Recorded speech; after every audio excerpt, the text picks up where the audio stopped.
Beaucoup de personnes disent aimer Dieu. D'autres disent aimer la vie, la vérité ou encore l'amour. Mais il existe une question plus difficile. Aimes-tu les êtres humains? Pas l'humanité en général, pas une idée abstraite. Les êtres humains réels dans toute leur complexité. Avec leurs contradictions, leurs défauts, leurs blessures, leurs maladresses, parfois même leur haine et leur folie. Car c'est là que commence le véritable test.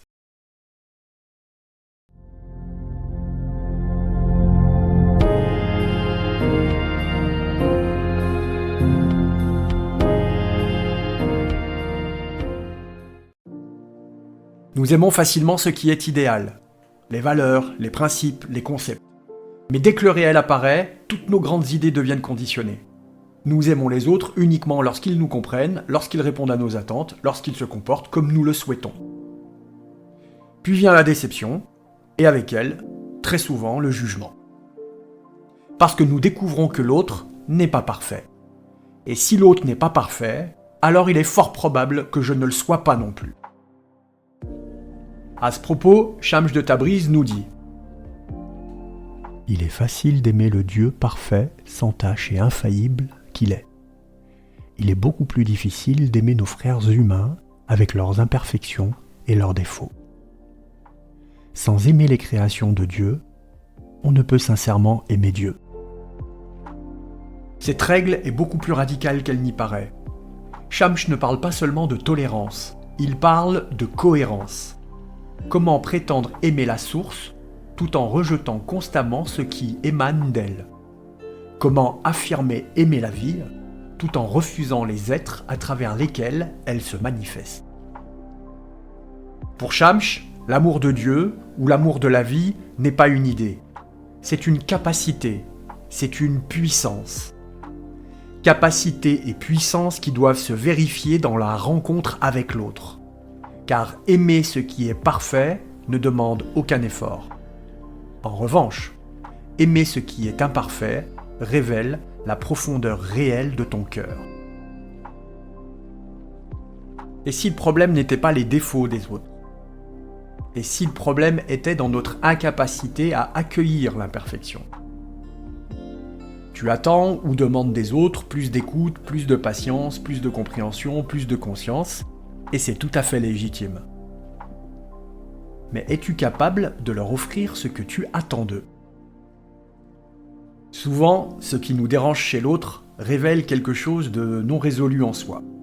Une attente, une rigidité, une blessure. Le véritable chemin n'est pas seulement de voir les défauts de l'autre. Le véritable chemin est de comprendre ce que cela réveille en toi. Pense à une personne qui t'agace. Une personne vraiment difficile pour toi. Une personne que tu as du mal à comprendre, voire que tu ne veux pas comprendre.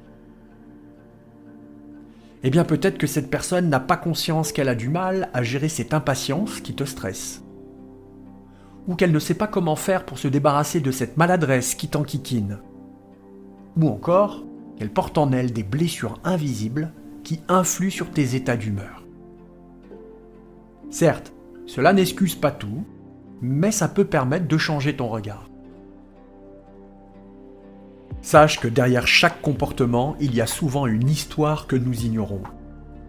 Et derrière chaque humain, il y a une lutte que nous ne voyons pas.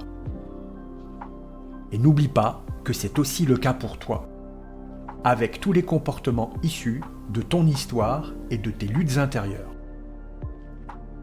Cette semaine, nous t'invitons à essayer une expérience simple.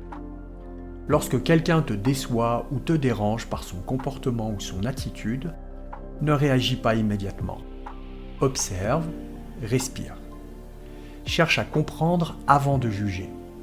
Cherche à comprendre, pas à excuser, à comprendre. Puis, demande-toi, qu'est-ce que cette personne, à travers son comportement ou son attitude, m'apprend sur moi-même? Ensuite, pose-toi une deuxième question. Suis-je capable d'accepter l'idée que celui qui me repousse, ou que je rejette, ne fait que mettre en lumière une chose en moi avec laquelle je ne suis pas en paix? Et enfin, pose-toi cette dernière question.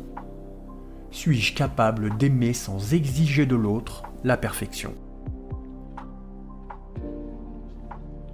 L'amour véritable commence précisément quand tu es confronté à ce qui, en apparence, ne te ressemble pas, à ce qui, à tes yeux, est imparfait.